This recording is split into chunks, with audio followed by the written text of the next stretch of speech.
If you've been following this channel for a while, you may know the story of Tuval, the man who broke Spyro in half. A prolific speedrunner and glitch hunter who was able to find all of the original Spyro games' major sequence breaks, and set incredible world records. You wouldn't think an insane accomplishment like this could be replicated, but it turns out that a similar story took place in the earlier days of a different Insomniac title. This is the story of the most important Ratchet & Clank speedrunner of all time. A mysterious character whose influence was so great, they changed the way an entire game was being played. Let's dive in. To begin our story, we need to go back to where many speedrun stories begin. The start of the Twitch era, 2012 to 2014. At this point, the PlayStation speedrunning community was very small, maybe 50 to 100 people or so. So you can imagine the Ratchet community was only a small branch off of that. The majority of this community had their focus on routing and optimizing the first game in the series, which left the sequels largely untapped for potential. Ratchet & Clank 3 Up Your Arsenal, or Ouya for short, is one of the series' fan favorites, and would see some activity in the early years. There was a 2005 SDA any% run by Cannibal K9, which was kinda just a one and done. A handful of glitch videos on YouTube here and there, but not much to speak of. In 2013 though, two runners were here to stay. And you may have heard of them. Zem and Insomniac Nintendo. Zem was the first person to pick up the pieces from where Cannibal K9 left off in 2005, improving on the oh so outdated 2:22:38 to 1:52:38, a straight half-hour improvement in January 2013. He would continue to lower the time with 1:49:29, 1:44:17, and 1:39:37. Ian would join the fray in September of 2013 and improve on Zem's time with 1:38 flat and 1:33:33, where the record would sit for a long time. As the community was approaching 2014, Ratchet & Clank 1 New Game Plus was starting to be seen as the main category of the entire Ratchet series. The run started from a file that already had all of the game's weapons and enough bolts to beat the game, which meant that the focus was more on the movement and tricks. Starting with items like the PDA gave runners an infinite jump, which was used from time to time and was a really cool discovery. Bottom line, Rack 1 NG Plus was the hottest shit on the market. It was experiencing a golden age where new things were being discovered constantly, and everyone was loving it. But this raised a good question. Could Up Your Arsenal have an NG Plus category? That's just as dope. Starting with all the weapons leveled up sounds cool, and you begin the game with the charge boots, which is a huge speed upgrade, making the start of the run much faster than any %. Ian decided to give Ouya NG Plus a whirl, and just to be the first to get a time on the leaderboards. You're gonna have to excuse the bitrate on this run, we're dealing with some vintage gamer footage. It's pretty old. Anyway, throughout the run, the main movement he was utilizing were thruster pack long jumps for smaller gaps, and the charge boots for longer stretches. When you double tap R1, you charge forward at full speed, but if you let go, you'll come to a screeching halt.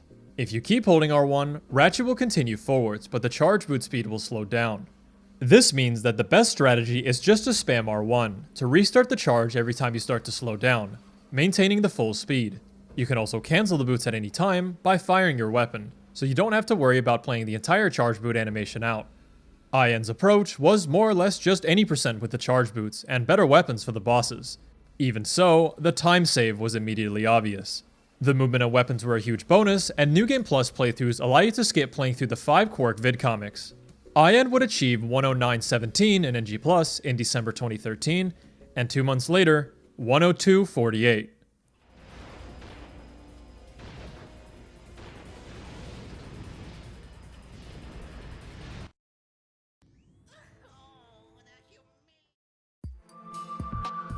Other runners would take notice of Ian optimizing Up Your Arsenal. Nuka, who was primarily a Ratchet 1 runner, found the Ratchet 3 NG Plus run to be too bland and too similar to any %.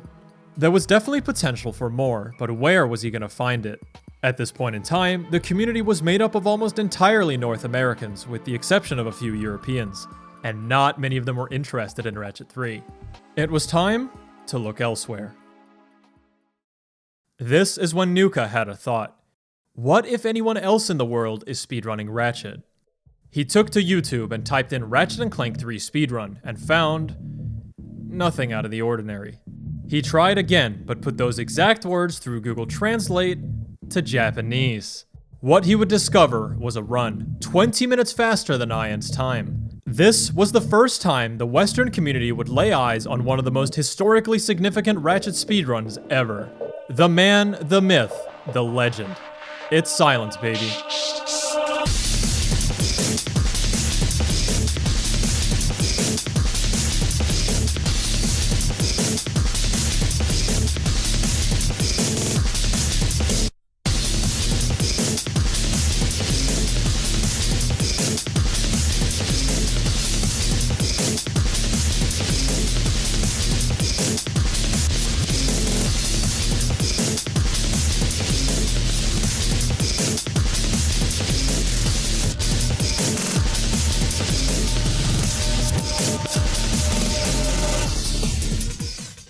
The entire community was literally floored by the skill of this mysterious player. The amount of stuff to unpack from a single run was overwhelming. This run was actually from May of 2013, which means the Western community had been going about their day with the video hiding in plain sight for 10 months. This guy, who nobody had heard of before, had literally beaten Ratchet 3 NG Plus over an hour faster than Zem's any percent time 2 months prior. I'm sure a lot of questions are running through your mind, but now you know how the community felt when they first saw the time. So why is this run so much faster, and how is he able to save so much time? Let's go through the run one thing at a time, and see if we can figure it out together.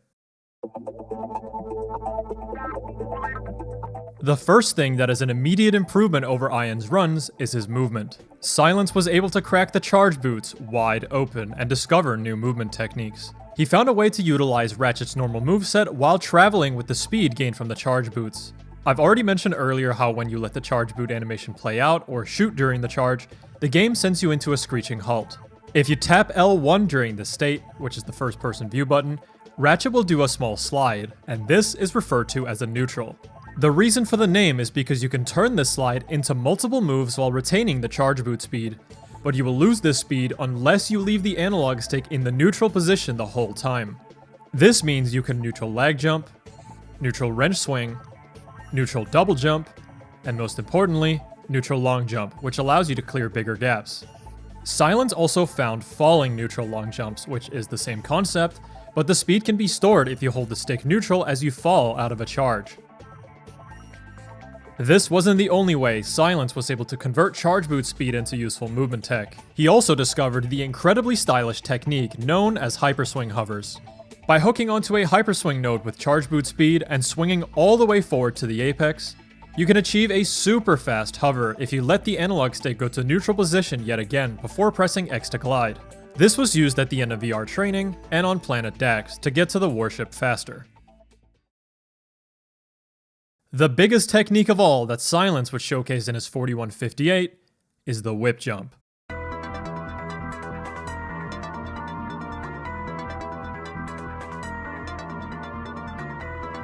That's right, Silence was able to find a way to do the grounded whip swing animation in mid-air and long jump off of it. You can cross extremely large gaps with this technique, and it was used multiple times in the run. Silence actually plays the entire run in lockstrafe mode rather than third person, which is probably just how he's always played. However, he does have to swap to third person when performing whip jumps as they are frame perfect in lockstrafe. The whip jump was used on Crash Site to get from the very start of the level to an elevator on the other side, and once more on the way back to the ship, which is still how it's done in runs today. This method effectively allowed Silence to take a beeline straight to the end of the level, and then straight back, completing it all in just 35 seconds.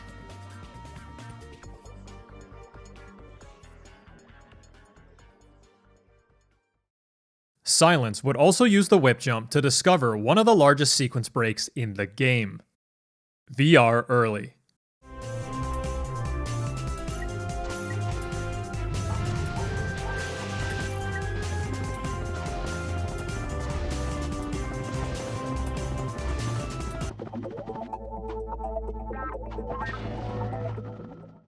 To the untrained eye, this doesn't look all that game-breaking. It's just a whip jump from one area to another. But if only you knew how much of the game this skips. Ratchet and Clank 3 runs on a linear progression system where you complete one planet after another until you beat the game.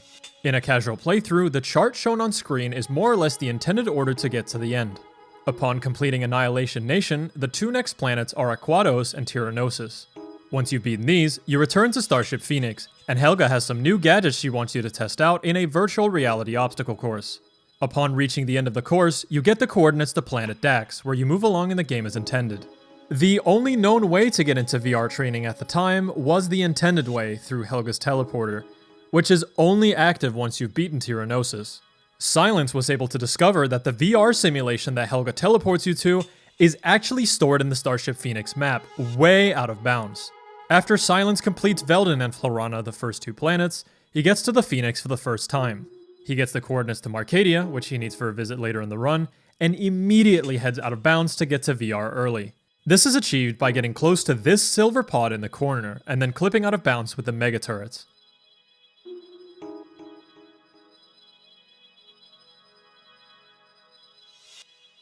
Once out of bounds, Silence performs a very precise slope intercept, which is a way of high jumping off of sloped surfaces you normally wouldn't be able to stand on. Afterwards, there's not much of a visual cue to get into VR training, so Silence shoots the sniper rifle a couple times to make sure he's aiming in the right spot. After completing a very precise whip jump into outer space, the level pops into existence.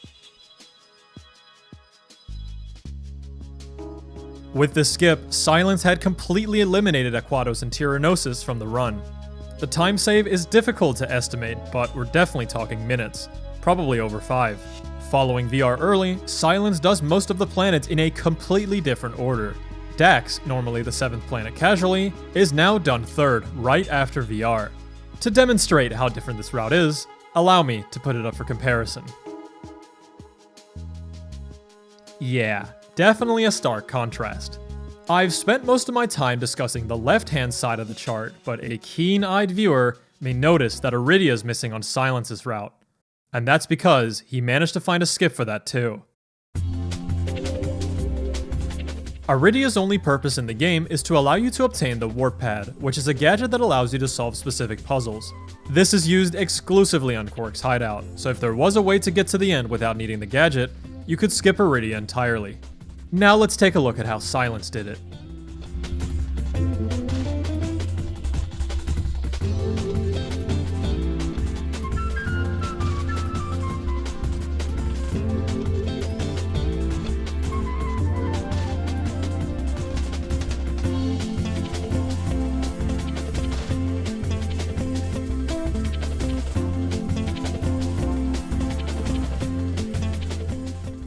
This first neutral long jump is actually still done in runs today, since it's the quickest way to get out of bounds.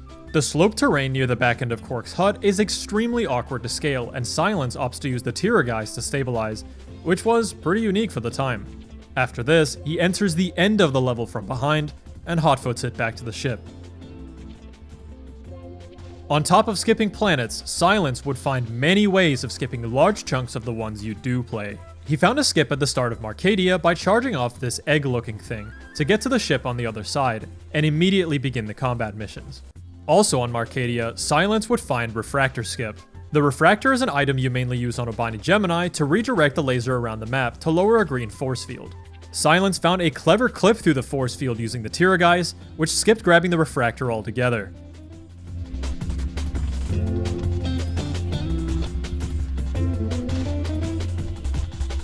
He also found this barrier skip in the Holostar Clank section, which skips saving the gadget bots. A quick 15 seconds. Silence would discover some pretty big turret clips as well. One here on Obani Draco skips you from the midpoint in the level to the end by charging through the air. Another one here at the end of Veldin skips the entire dogfight, and gets you to the ship with a directional changing neutral long jump over the final gap. And another one on the Ratchet section of Holostar, where you clip immediately after you spawn into the titanium bolt path, which has a teleporter to your ship atop a magnet strip.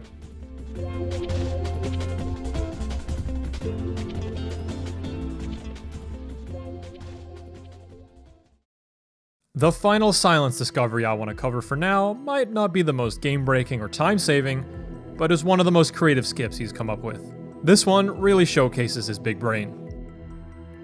This is Planet Koros, the penultimate level of the game. Your starting position is down here, and you see that big turret way up there?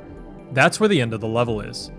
The intended route has you walking your way around until you get to the interior of the turret, but we all know that Silence is going to do something crazy.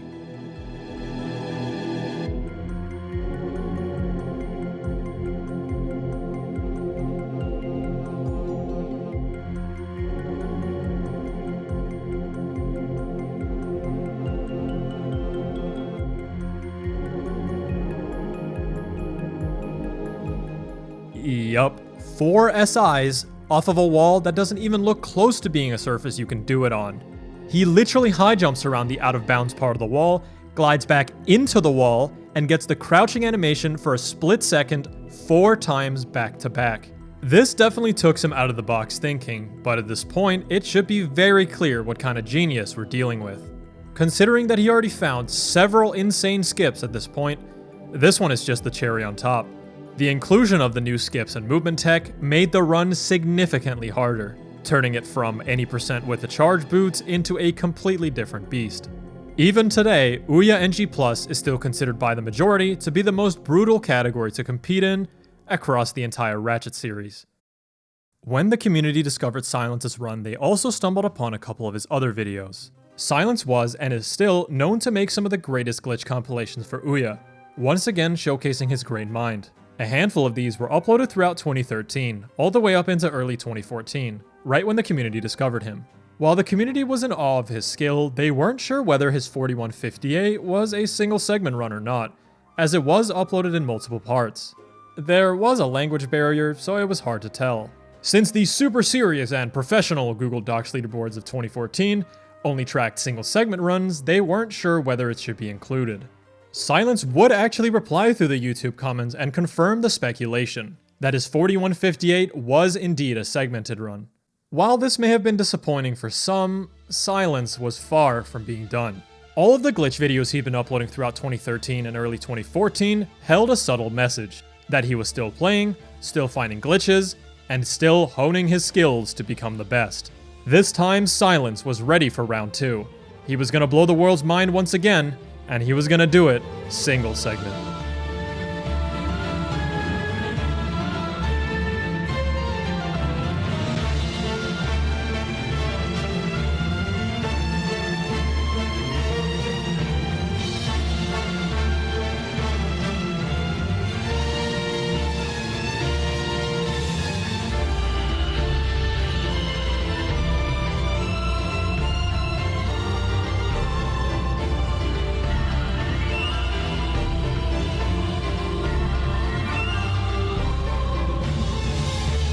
Silence's first single segment run would result in a 42:23, a time only 25 seconds slower than his segmented run.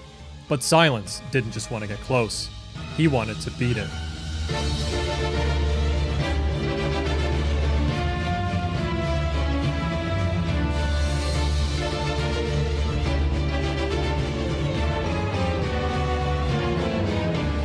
Silence had broken through the 40-minute barrier with 39:54, but the train wasn't stopping.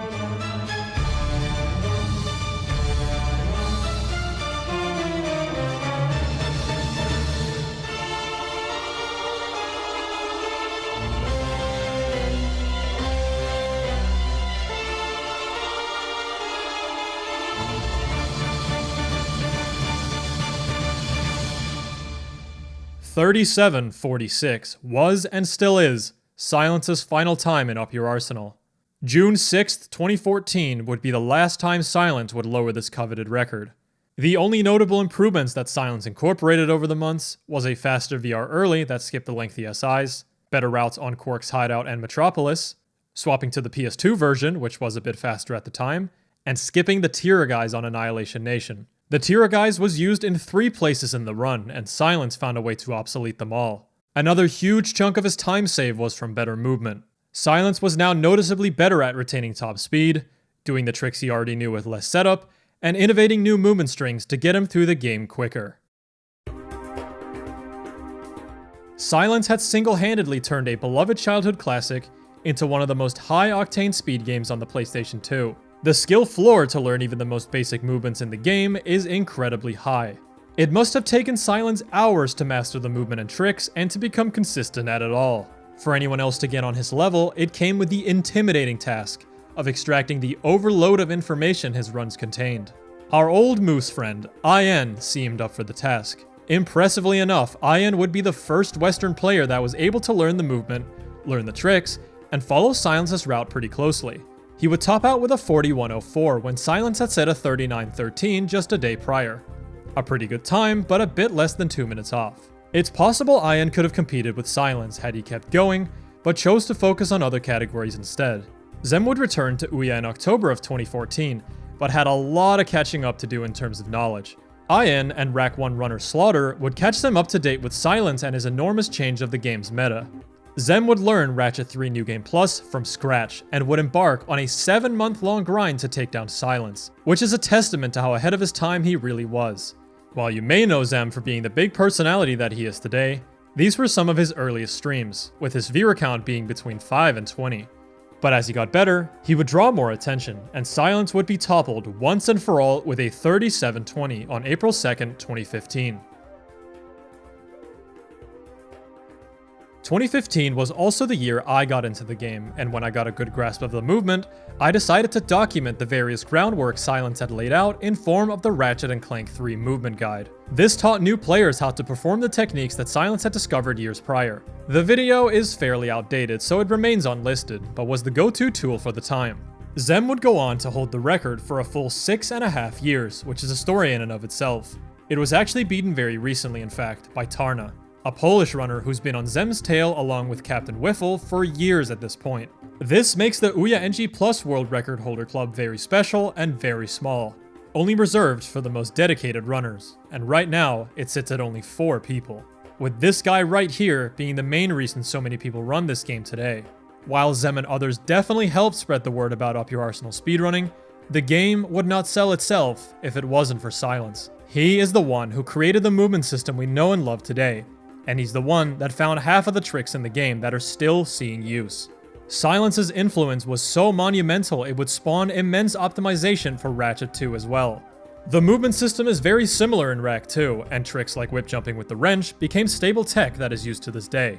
After Silence stopped doing runs in mid-2014, he would still continue to upload glitch compilation videos for Ratchet 3, with the occasional deadlocked video as well.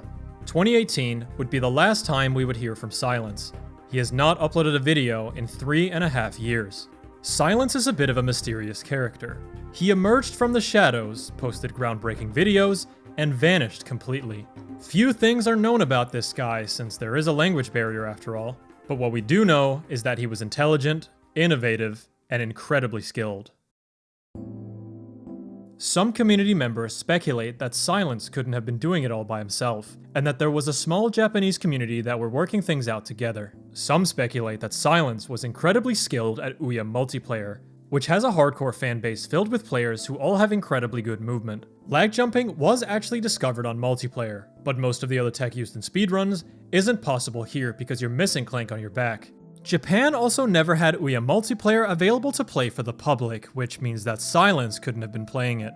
It's possible he was playing it with a ton of friends offline, but I'd say that's a stretch. What's more plausible is that Silence was an avid glitch hunter and was inspired by older glitch videos uploaded in the early days of YouTube. This theory is by far and large the most conceivable and is backed up by this YouTube comment replying to old school glitch hunter Chidori, where it states that he used to watch his glitch hunting videos all the way back in 2008. Silence never joined the community Skype group or the Discord when that was being created, so we have very little information to go off of. While we may not know a lot about the person behind these findings, we know a lot about what they did to the game. What presumably started as curiosity for an old game led to one man laying the groundwork for an incredible speedrun. While the world record is now 10 minutes faster, you gotta pay respect when it's due. It's safe to say that we wouldn't have a run this optimized and difficult if it wasn't for Silence. Whether or not he may show up again one day, the community is eternally grateful for everything he did. Thanks for watching, and special thanks to my patrons shown on screen. If you wish to support the channel, you can chip in a couple bucks a month to get your name shown on screen in the next video. As always, take care, and have a good one.